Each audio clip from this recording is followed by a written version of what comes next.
திமுக தலைவர் கருணாநிதியின் உடல்நிலையில் நல்ல முன்னேற்றம் ஏற்பட்டுள்ளதாக திமுக செய்தி தொடர்பாளர் டி.கே.எஸ். இளங்கோவன் தெரிவித்துள்ளார்.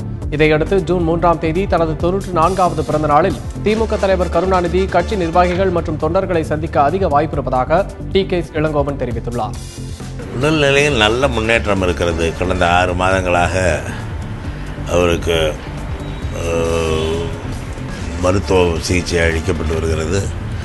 நல்ல முன்னேற்றம் ஏற்பட்டிருக்கிறது. அவரது வயதின் காரணமாக அதிக அளவில் மருந்துகள் கொடுக்காமல் சற்று குறைவாக மருந்துகள் கொடுத்து மருத்துவர்கள் மருத்துவம் பார்த்து கொண்டிருக்கிறார்கள். அதனாலே சற்று காலதாமதமானாலும் வெகு விரைவில் அவர் மீண்டும் மக்களை சந்திக்க வருவார் என்கிற நிலையிலே முன்னேற்றம் இருக்கிறது.